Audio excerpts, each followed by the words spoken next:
Welcome back to Life's a Garden. Hope you guys are having a great week. Hope you had a great weekend. As this episode is coming out, I will be currently on my way back from a nice weekend trip to Denver. So you don't got to ask if my weekend was good, because I guarantee you it was. Me and a couple of friends heading down to Denver. We're going to go see a football game. We're going to go do a bunch of other fun stuff. Not really sure exactly what we're going to do, but never had a Denver trip that wasn't a blast. And even if the Broncos lose, still going to be a good time, because I've been down there when that's happened. We still had a good time. But hey, it's not going to matter, because we ain't going to lose. But yeah, so we'll get into all of that and more as we go on. So we'll get into the episode here. And you know it's going to be a fun episode, because it's episode 69 of Life's a Garden. Let's get into it.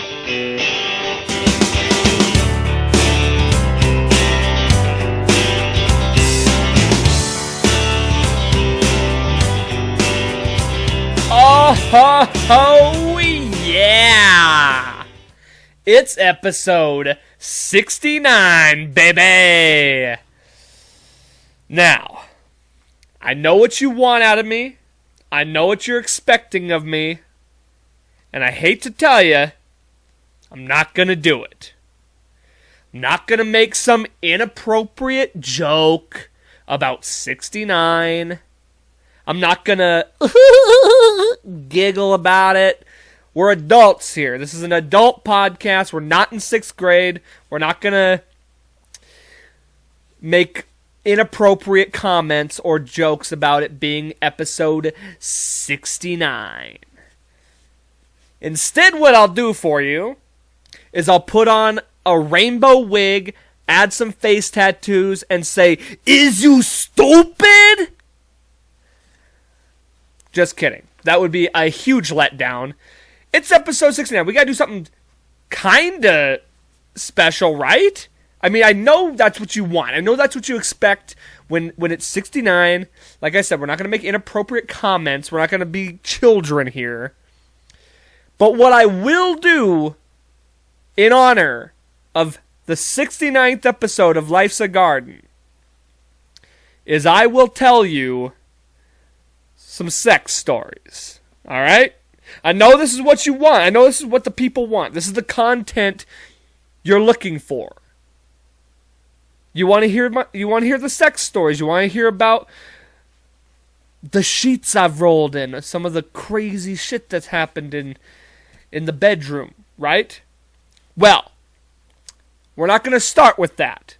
We don't want to top load the episode, okay? Where do you go from there? There's nowhere to go from there. So, we'll talk about that later on. I'll save that tasty dish for later. Got to give you some appetizers first before we get to the main course. But just so you know, stick around, because you're going to get some dirty... you're going to get the dirty deets of what happens in the sheets. Oh, yeah, I'll tell you some... We'll do some sex stories today. It's not something I talk about a lot, but we will do it. I know that's what you want to know. You want to know where my cock has been. And, yeah, we'll save that for later. First off, though, we'll start with this. I'll tell you where my peen has been as of late.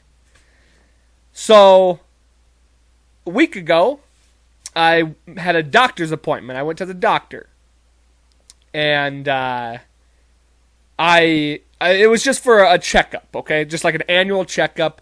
I wanted to get some make sure my heart's good, the basic checkup, kind of, and do a physical too. I wanted a physical, all that stuff. So I get to the doctor's, and he's asking me the basic questions. He's like, they took my blood pressure first of all. They did all that, and then asked the basic questions, which were like, do you smoke? No.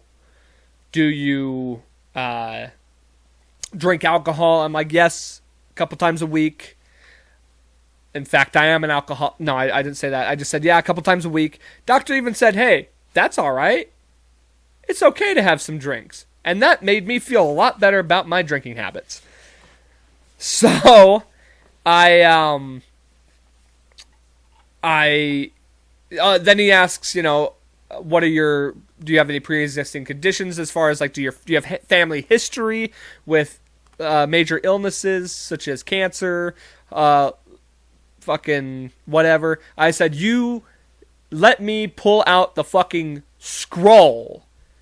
Okay? Cancer runs in the family. Strokes. My grandma had a stroke. My dad had a stroke. My dad's had a fucking heart attack. My dad has diabetes. He's a fucking walking medical journal. I don't know how the guy's still ticking. Glad he is. But doesn't necessarily bode well for me in the genetics department. So, I list all that stuff. And then he asks me, are you sexually active? And I look at him like, come on. Really? Look at me. You know the answer. Come on. Yes. And he's like, oh, okay. All right. Well, so you have a girlfriend then, yes? And I go, doctor. Now I think he's hitting on me. What are you trying to find out if I'm single? Are you dating? I go, no, sir. No, I do not have a girlfriend. He goes, oh, okay, so multiple partners then. And I go, well, over the last year, there's been a couple. Yeah, there's been a few in the last year. And I go, but don't worry, Doc. I always wrap it up. I'm very safe. I always, check. I'm always wrapped. I always wrap the sucker. And he's like, okay, well, maybe it would be a good idea if we get you tested for STDs. And I'm like, well, okay, yeah, that's fine. I don't have any symptoms. Like I said, I always wear protection. And he's like, yeah, but it's just best to be on the safe side. And it's good, sometimes those things are, what's the word? They don't show symptoms. Sometimes they're dormant, things of that nature. Asymptomatic. So I'm like, okay, let's, we can go ahead and do that. And we were going to do blood work just to check on the cholesterol, to check on glucose levels, things like that, to make sure I'm still doing good in that department. And then he says, all right, I'll have you drop your pants. Now, at this point, I'm certain he's flirting with me. No, I did have to have a testicle exam.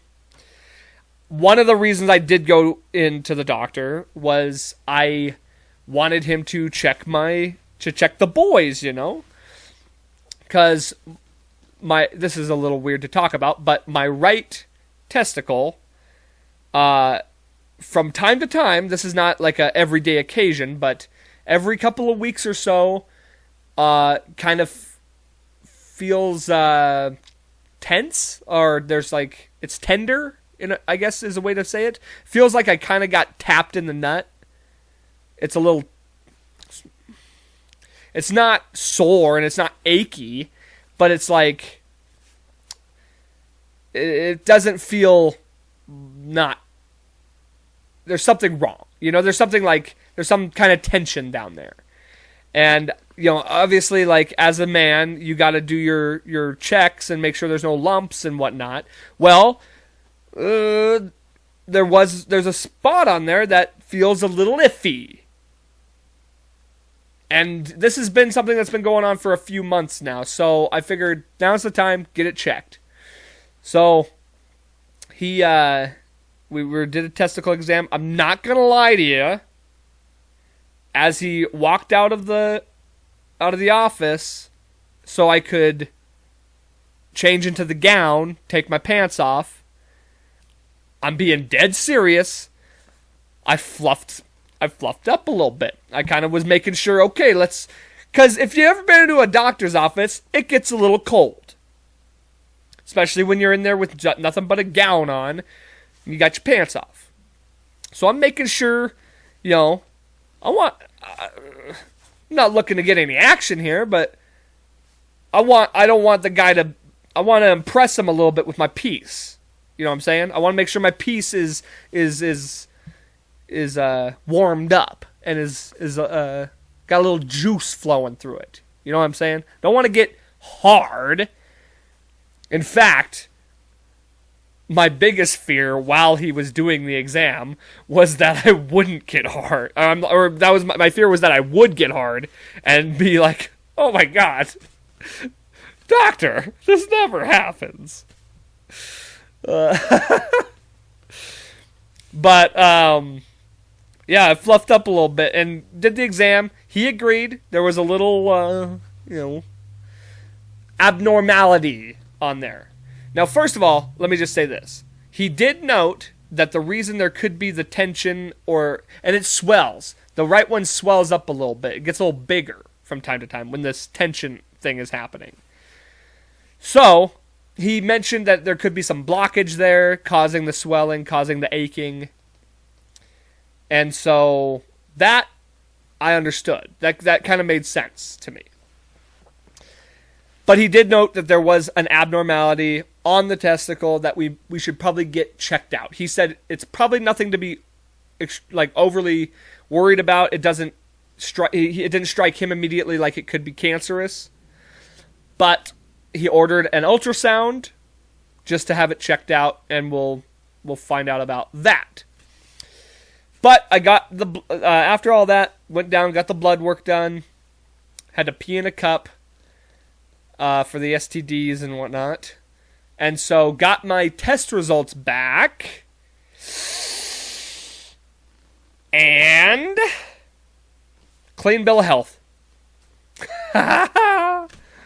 If you were any girl that I've slept with recently and you saw me make that face, you might have got nervous.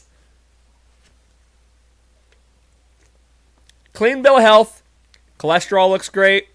All my blood test levels, glucose, what have you, all in they give you a little range where it should be within. All of them are within that range. I had a couple of them that were a little high. My protein levels were a little high. And the BUN, I don't know what BUN stands for, BUN, that was a little high. But not like obscurely high, it was just slightly out of the range. So we're good there. All the STDs came back negative, which I knew they would. I don't sleep around with hoes. I'm not with a bunch of fucking dirty people, and I'm always wearing the raincoat. So we're good. Yeah, so I gotta tell you though, regardless, even though I was 99% sure I didn't have any STDs or didn't have, I've been safe and I didn't have any symptoms or anything like that. When you open that HIV file, the test result, when you open that, you still get, I don't know if any of you have done it. This is the first time I've ever gotten a STD check or HIV test. When you open that HIV test, your heart, it drops a little. You're like, oh my God, this could change my fucking life if this is positive. And then you see negative, and then you're, whew. Same with the hepatitis C one. You're like, oh my God, if this comes back positive, I am fucked. But they came back negative. So we all good. Okay, and then, that was a week ago. Today, just today, I went and got the ultrasound on me nut. And, this time, was a female physician. So now I am actually concerned I might get erect. But not really. So, obviously I've a professional. It's going to be awkward for the both of us. In fact, it was extremely awkward. You know what I mean? First of all, I'm not even joking you. I get in the room. The lights are dimmed. There's music playing ever so softly in the corner. This is no joke. Very sensual. I'm thinking to myself, what kind of doctor's office is this? I'm waiting for the camera crew to come out and start filming. Is this a Japanese doctor's office? What's going on here? Clearly, it's normally I'm assuming ultrasounds are for children, and so I'm assuming they wanted to keep it nice and calming. I don't know why they did that. That was weird. The only thing they were missing were some lit candles. So again, get down to the pantsless, and I covered up with a sheet. I'm waiting for the stirrups, so I got my legs up, and there were no stirrups, but they're checking my downstairs. This gal comes in, very professional lady. She's all checking the downstairs. And again, not gonna lie, fluffed it up a little bit. It was a little cold in there, so make sure that thing's looking decent. D's nuts. Giggity. But it was looking decent, So we got she did it. She did it where it was like just the area that needed to be checked was exposed, and she's running the wand on there. Now, normally I've never had an ultrasound, but I've always I've seen ultrasounds. You put the jelly on there, right? Normally you put the jelly on there. And I didn't see her. Like, I don't got my head cranked. I'm just laying back, looking at the ceiling, listening to the nice music. Listening to Barry White in the corner. And normally they put the jelly on. I didn't see nor feel any jelly. So I'm thinking in my head, I'm like, okay, maybe it's because the skin is thinner. They don't really need the jelly. And, like, I'm thinking, least you could do is spit on it, But, no, it's warm. It felt like it was just like this warm feeling. It took way longer than I thought. And, she was, it took a bunch of pictures, whatever. It was all done. She's like, okay, I'm all finished. I tried slipping her a hundy. And she's like, well, what's this for? I go, well, I'm not going to finish myself off. Giggity. And so, just kidding. Didn't do that. Like I said, was very professional. But as I said, I didn't see any jelly, right? There's no jelly. She steps out, tells me, you're good to go when you get dressed. So I reached down to kind of adjust myself after just being prodded for the last, 20 minutes. And it's just goopy as fuck down there. And I'm like, oh my... For a split second, I thought, oh my God, did I come? I mean, it looked like I discharged a fat load down there. And I was like, what? Then I clicked into my head, okay, she did use the jelly. Thank God. And I didn't get hard. So it was all good. No awkwardness in the doctor's office. Well, maybe a little bit. But nothing of irrepute nature. So it's all good. And I guess we'll find out if I'm set to lose a testicle or not. I can tell you right now, if I do end up having testicular cancer and I do have to get the nut taken away, I'm going to auction it off, sell it to the highest bidder. So there you go. Keep an eye out. I'll report back and I'll let you know the details on that. So yeah, that's how my week went medically.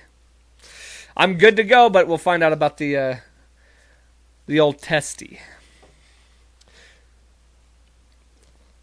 let's do a little sports talk. I haven't talked some sports in a while. As I mentioned before, going down to Denver to watch the Broncos-Ravens game. Now, as this comes out, the game will already have been done, so we'll see who won. I'm going to bet it's going to be the Broncos. Now, hear me out. Everybody out there is all up in arms and is throwing around all this, the Broncos are not... We're undefeated. We're 3-0. All the teams we've beaten, they're 0-3. I understand the doubt. But let me just break it down to you this way, okay?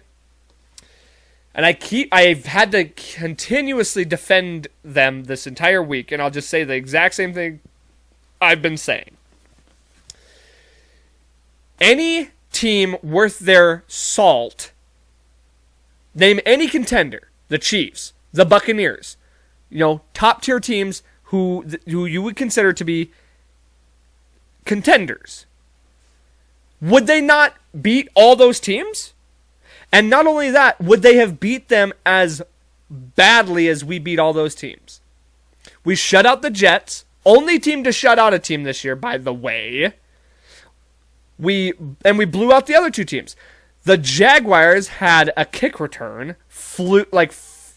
out there fluky touchdown, and the Giants scored a last-second touchdown on us in garbage time. We've allowed the least amount of points against us. These are still NFL teams, keep in mind, that we're beating. We're playing literally textbook ball by the way we're running the offense, by the way the defense is operating. How can you deny us? The Raiders beat the Ravens. Nobody saw that coming. The Jaguars gave the Cardinals a bit of trouble last week. And then the Giants almost beat the Washington. And they were listed as one of the best defenses in the league. So tell me again how we're being overlooked or underlooked. I don't know, whichever one. That our 3-0 status doesn't really speak. It doesn't really. There's no value there. But I get it. We'll see. We're gonna find out this weekend when we actually beat a team that everyone considers to be one of the best teams. Also, how about the fact that the Kansas City Chiefs are 1-2? Who'd have saw that coming? And they barely beat... Well, who did they beat? They won week 1. They might have blown them out. Oh no, it was the fucking Browns! They barely beat the Browns! And they should have lost that game. Or rather, the Browns should have won that game. Yeah. Who'd have seen this coming? They've lost 3 of their last 4 if you count the Super Bowl. They're in trouble. They have a tough schedule still. And they're in a very tough division. The Chargers already beat them. I'm telling you, the Broncos are going to split games with them. Let's see. I won't talk your ear off too much about Bronco talk. But here, let me just say real quick. Here's my prediction for the Broncos-Ravens game. The way the Broncos win, obviously the defense has to slow down Lamar Jackson. And the offense just has to keep doing what they're doing and just nickel and dime up the field, kill the clock, get drives that end in scores, and make sure Lamar does not see the football field. Defense is going to win that game. It's going to be all down to what the defense does to Lamar Jackson. So we'll see. We've had a lot of injuries. Let's see what else happened. We got Brady going back to Foxborough. That should be interesting. God, who else is undefeated? The Panthers, that's surprising. Raiders, that's surprising. All the undefeated teams are pretty surprising. I guess the Rams still... Yeah, the Rams are undefeated. That's not too surprising. And the Cardinals, I'm not surprised by that. I think the Cardinals actually have a pretty good team. They got one of the best defenses in the league right now. So, I give it up to them. And so, I think that's a lot. Those are the only 5 undefeated teams. we'll see how this week goes. Fantasy football wise, I'm 3-0 in one of my leagues, and I'm 1-2 in the other one. Richard Sherman just got picked up by the Bucks. Interesting move. We'll see how that goes. Richard Sherman can't even break down a door, so I don't know what he's going to do to NFL wide receivers, but we'll see. The rich get richer in football. That's just what it seems. I don't know, though. I don't think that's a rich move. I think Richard Sherman's kind of a shell of himself. I don't think he's the same guy he once was. We'll see how that goes, though. UFC. Let's talk some UFC. Big fights last weekend. Oh!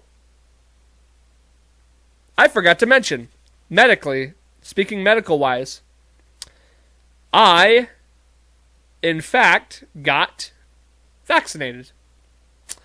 So as much shit as I've talked on this podcast about the vaccine and about people, whatever, here's the thing. I haven't really been talking shit. I'm going to stand by my same statement that I've been making. If you want to get it, get it. If you don't want to get it, don't get it. And I'm speaking for, I'm not going to sit here and give you the medical reasons why you should or shouldn't. I don't know those answers. I'm speaking purely from a freedom aspect. We live in America, so I'm not going to preach to you. I'm not going to sit here and tell you, look at me, I'm part of the crowd that's got vaccinated, I'm better than you. No. I have no problem. Do whatever you want to do. If we're being, I had a good talk with my mom. She went and got vaccinated. I decided, the basic thing that got me to do it was like, if my whole mindset before was, I'm not afraid of the virus, then why should I be afraid of the vaccine? Like it's the same story. I'm young, I'm healthy. No reason to be afraid of that either. I feel like if you might have issues with it, do some research. But I don't think I would have any issues getting it. So my chances of something bad happening to me from the virus, I think, are a lot heavier than the bad things that could potentially happen from the vaccine. So hopefully I don't eat my words on that, because it took me long enough to get the thing. So I forgot to mention that. I did, in fact, get vaxxed. My arm hurts like hell. Didn't have any side effects after the first one. We'll see how the second one goes in a couple weeks. UFC. Big UFC fight card. My God, where do I begin? First of all, if you saw the last episode, I won some money. I put down the parlay, won some cash on the parlay. It wasn't a ton of money, but I did win my money back plus some. And let's just break down the card real quick. I'll go on the main three. We don't got to talk too much. I mean, Dan Hooker looked great. There were some good knockouts throughout the card. But Nick Diaz lost to Robbie Lawler. Honestly, it's situations like this that hindsight is 20/20. I get it. But you should always go with your gut when it comes to betting. I watched the interviews with Nick. I watched all the pre-fight stuff. And I just knew deep down in my gut that he was going to lose that fight. He was not ready for it. His mannerism, the way he was carrying himself, he was not there. He was not prepared for that fight.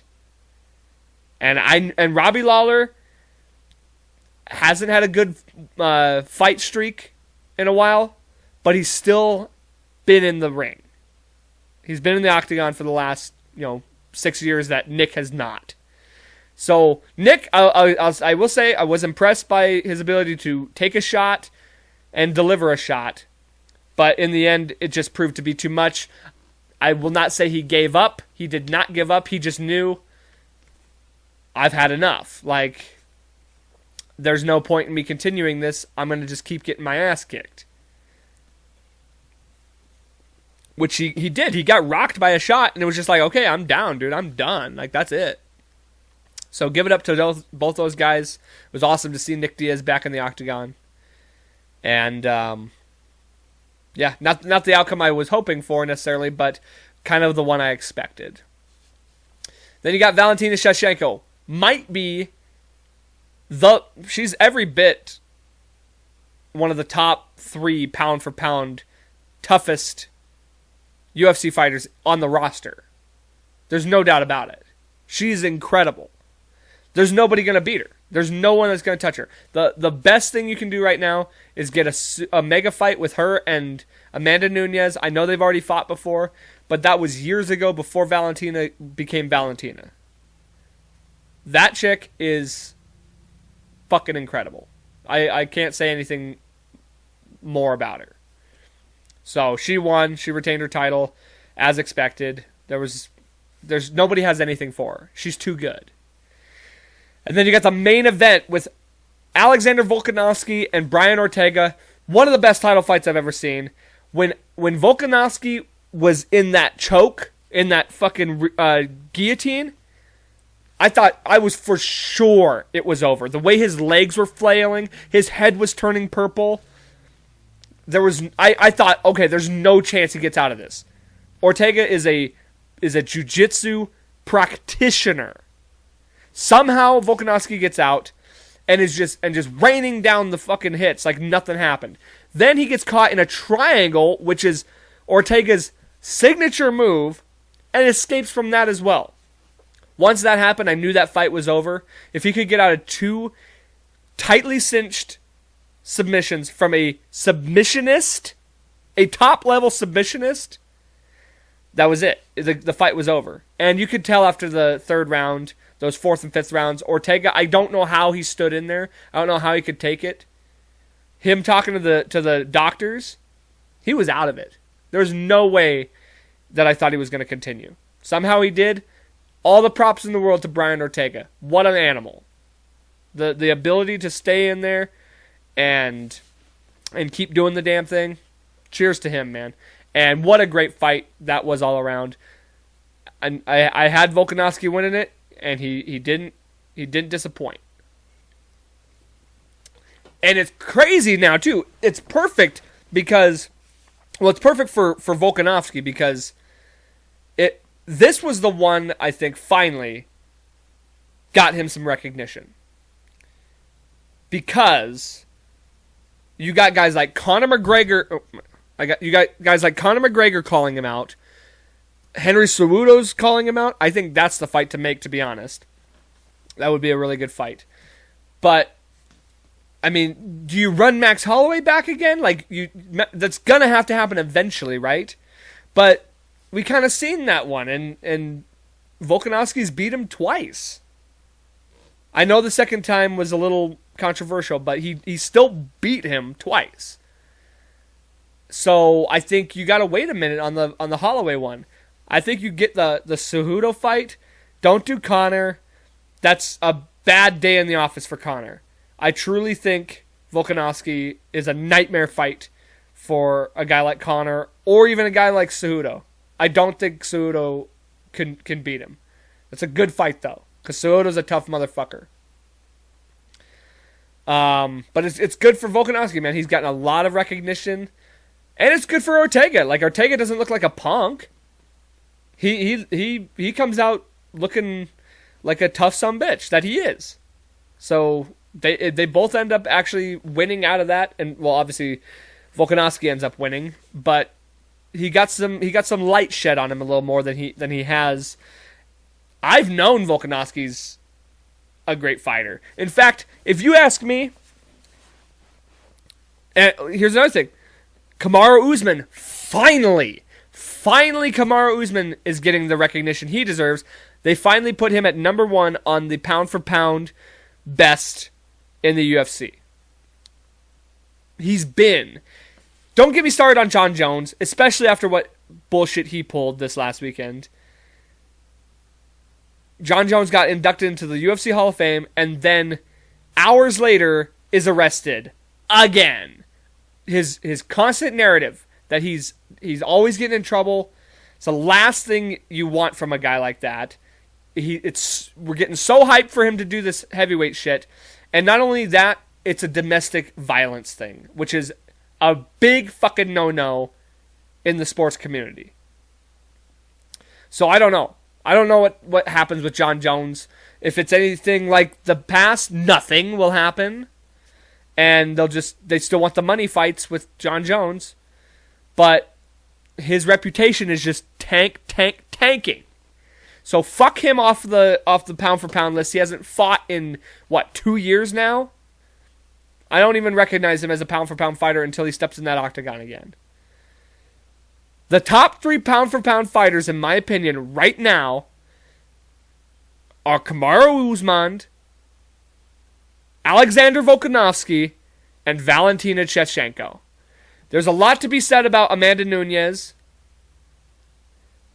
but I think it's Shevchenko. If you're going pound for pound best, it's Valentina Shevchenko. I don't care what anybody says. And I give a lot of respect to Amanda Nunes. She's up there too. I mean, I don't even know who I would round out the rest. Maybe Izzy Adesanya. Dustin Poirier is up there. I don't know. But those are the 3 for sure. And Volkanovski's no fucking joke. I don't see who's taking him down. And that's a tough division, the featherweight division. I could see Max Holloway doing it. We'll see how he does against Yair Rodriguez here coming up soon. And then we'll kind of go from there. But Volk can get whatever fight he wants now. He's upper echelon. Yes, sir. Yes, sir. Well, I think it's that time. What do you folks think, huh? Is it the moment you've all been waiting for? All right. First of all, children, if you're watching, just skip ahead a little bit. Just skip later on. We got other stuff we're gonna do after this, but not so. I'm gonna keep this PG-13. Okay. I'm not gonna get graphic. I'm not gonna tell you all the dirty details. I'm not gonna get super gross about it and tell you all these stuff. Oh, like I said, I'm not gonna get detailed. But still, it's awkward if I'm talking to children. So children, please either exit the video now or skip to later. Mother, I apologize for this, but we got to make content, and this is what the people want. They want stories like this, and I want to be an open book to my audience. So, Mother, I apologize. You may look away as well, but chances are she's already heard all these stories too. It's fun. I mean, I'm actually pretty open with my mom, and I tell her a lot of stuff, and she doesn't necessarily enjoy that. But she does. But it's kind of fun to see her reactions to some shit. Okay, so let's start with this. Let's start off on an easy foot, huh? Let me tell you about my first times. So, my very first kiss. I may have recollected this wrong in the past.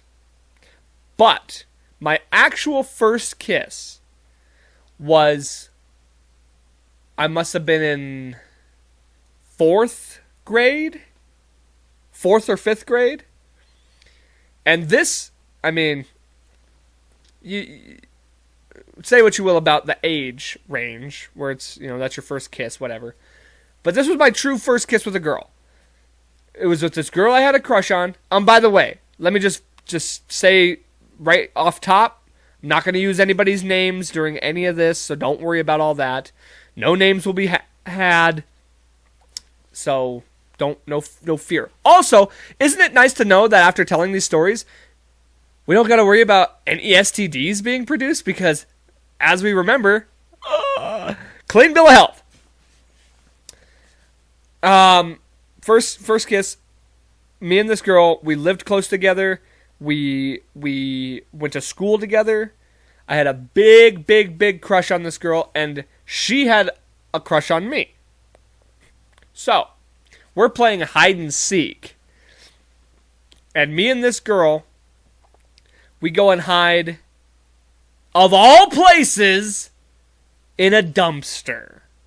But here's the thing. I knew what she had in mind. Like, I knew that this was the setup for a kiss. Now, me, being the sackless piece of shit I was at the time, all the way up through high school, would have never, ever made the first move. But I knew, this is where it was leading. So we get in this dumpster. It's dark. It's, gross. There's not, bags of garbage in there, but it was like a hard work dumpster. So there was, big pieces of wood and stuff like that, paint, things like that. And, yeah, we had our first kiss in the dumpster. And then we thought somebody was going to throw something away in the dumpster, so we were afraid, for one, that we were going to get in trouble for being in there, and two, we were going to get something thrown on us. Didn't happen, though, thank God. So, yeah, that was my first kiss. My first French kiss came a few years later, I believe in the middle school area of my life. And that happened to be with one of my best friend's sisters. And it was not it was manufactured. So what I'm saying is they planned for that to happen. It was kind of just a thing where it was like, we'll get you your first Frenchie. This one's on me, kind of a thing. So there was no, spark or no, it was not, romantic or by any standards. It was kind of just doing me a solid in some sense of the word. Now, going back a second here about being a sackless piece of shit who won't make the first move, here's something that just popped in my head, a little story for you. So in high school, there was this girl that I had a huge crush on. Never asked her out. We were kind of just friends, and I never asked her out. And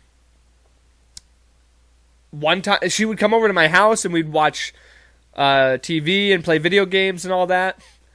And I couldn't see that she had, clearly a hint of a crush on me, or she was, toying with the idea of that. One time, before her dad came to pick her up, we're laying in my bed, literally, face to face, probably, just a few inches away from each other. She's got her eyes closed. I can tell she's, I know in my head that she wants me to kiss her. But I don't do it because I'm so afraid of rejection. I'm so afraid that if I were to make that move and go for the kiss, that she would be like, oh, and be repulsed by me. That is so much more heart-wrenching to think about than actually not doing it, or at least at the time it was. I've gotten a little bit over that. I'm still a little bit of a pussy when it comes to the first move or trying to not be rejected. I still dread rejection. So that never happened. Also, with this same girl, we were hanging out on Halloween. Me and a group of friends on Halloween. She's literally cuddled up to me, and I didn't make a move. What's the matter with me? You live and you learn, okay? That's all I gotta say about that. You live and you learn.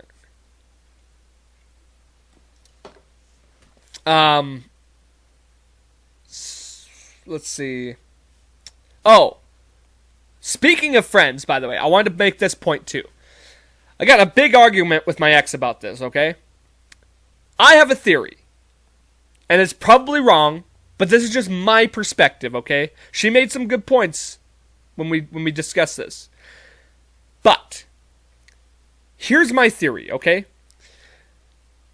And we're gonna say between the ages of 30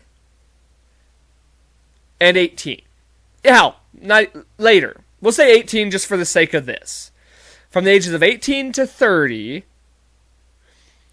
I personally don't believe, and you're more than welcome to disagree with me on this, that guys don't have friends that are girls unless they want to fuck them. Might be a controversial statement. Now, there are exemptions, okay? You can be friends with as a guy, I can be friends with a girl if they are dating one of my friends. They're off limits. We know that. If they're married, clearly, off limits. You can be friends with a woman if they are married, engaged, in a relationship, things of that nature. Chances are, if as a guy, if we know you're in a relationship, we don't even think about you that way. Okay? So let's just nix all that. And you can build a friendship that way for sure. My thing is, I have, the friends I have are my guy friends, and I enjoy, I don't know. I don't know how to put it. I've definitely known a lot of awesome girls who I've been friends with. But that's not to say at one point or another I didn't at least think about it once. You know? So for any friends of mine that are girls, just now you know, at one point or another, I thought about it. And I think that's the case with most guys. And yeah, there's probably cases out there of guys who generally are just like friends with boys, girls, what have you. And that's fine. It's not necessarily where I'm at. Because typically if I'm going to be friends with a girl, I want to be intimate with a girl. That's kind of the only thing that's different about me with my guy friends. The only difference is I don't fuck them. You know? Trust me, if that was my thing, if I was into it, I would. Because I relate to my friends. I enjoy my time with my friends. I'm not into it, though. Hence why the doctor didn't get a mouthful. Giggity. Okay. Back to first times. My first time actually having sex, I was 19. I didn't lose my virginity until I was 19. Now, up until that point, I had fooled around, done some other stuff, but not actually it. Not the definition of sex. So, met this girl at work when I was working at Olive Garden, and we were kind of like a thing. Not really dating, but just seeing each other or flirting with each other, whatnot. And so we'd hung out a couple times. She comes over to the house, and we're making out. And next thing I know, she's like, "You want to go to your bedroom?" And my heart could not stop pounding. Now, here's the thing. I went, my first time, no condom. And I had one available to me. I was just so panicked and so, excited at the same time, it just didn't even cross my mind.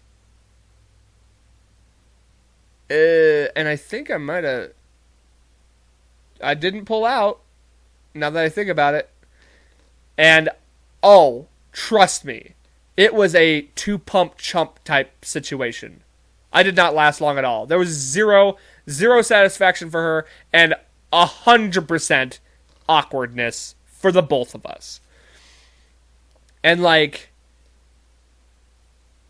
remember, then I just, drove her home, and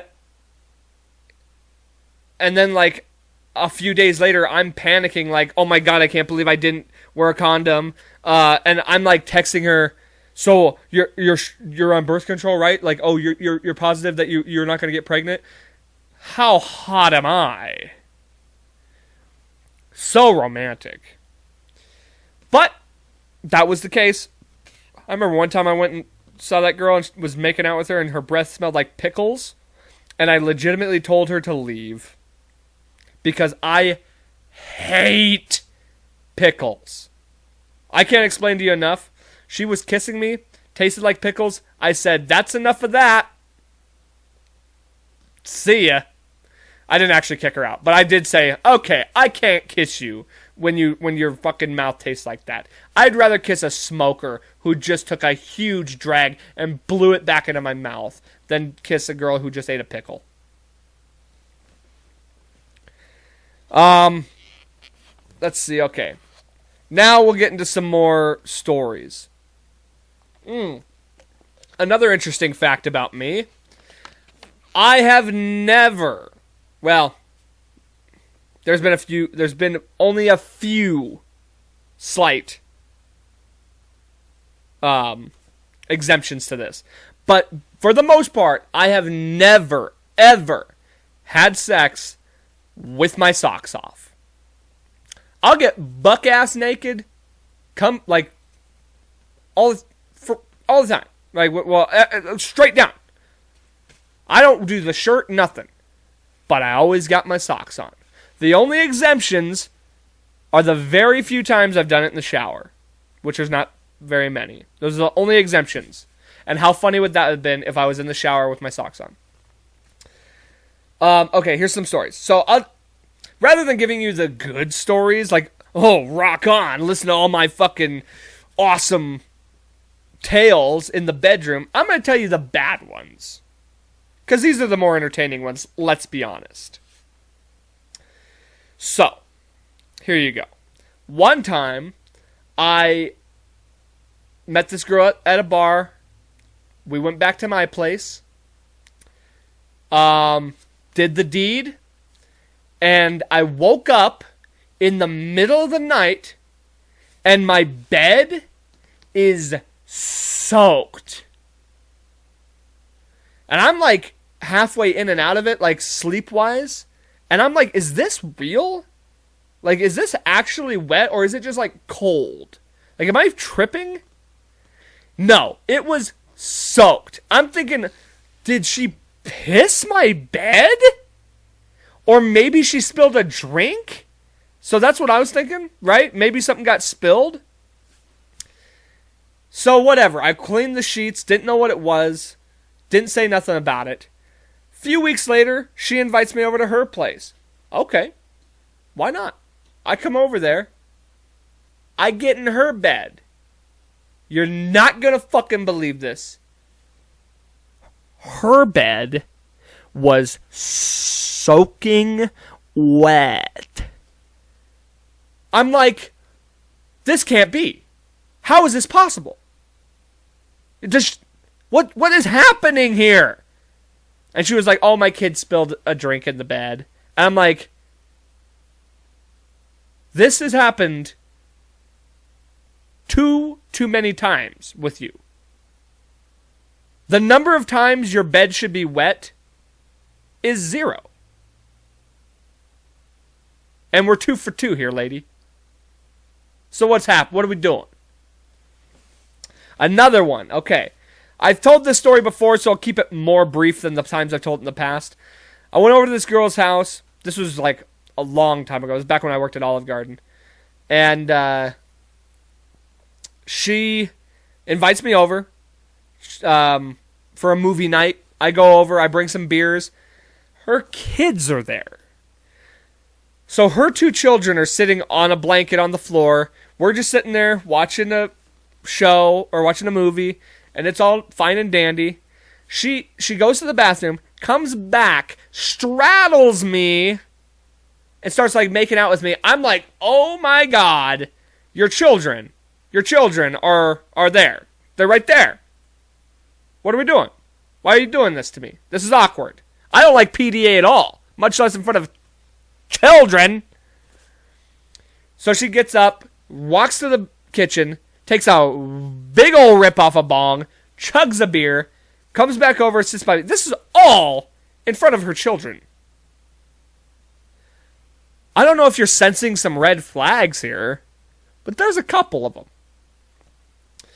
She puts the kids to bed, and I'm at this point I should have been out the door. But of course, my Johnson had other ideas. He wasn't through with the place. So go in there, do the deed. I walk out. Guess who's in the kitchen? Her mother and her brother, who's my age. I literally, that was enough for me. I was like, okay, I've already had enough awkward shit tonight. So I just said, hello, goodbye, and I walked out the door, and I never returned.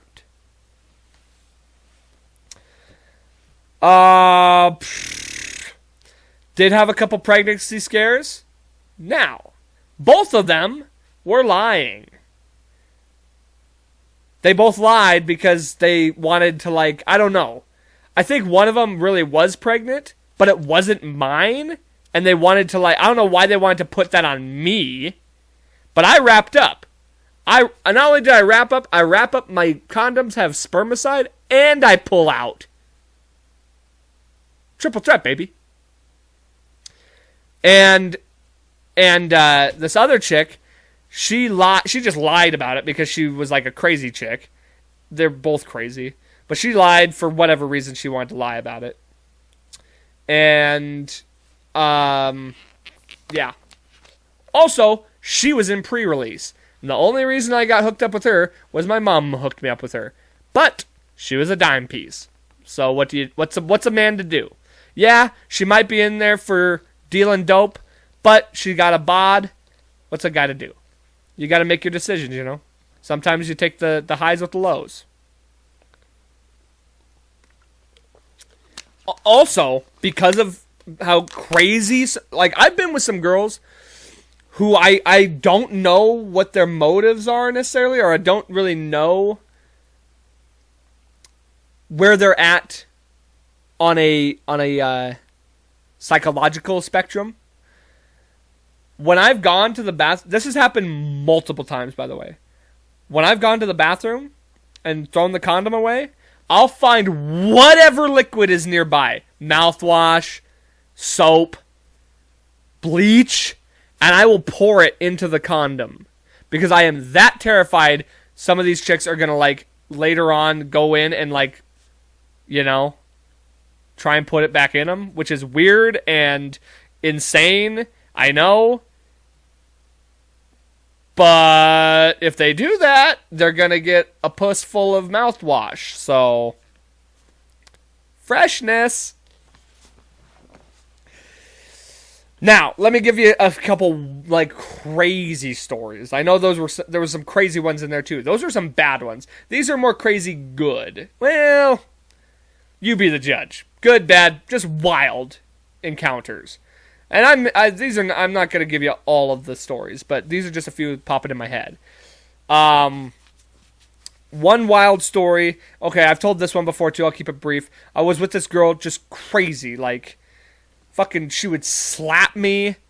I'm not into that, okay? Let me just say that from the start. I am not into, like, crazy kinks.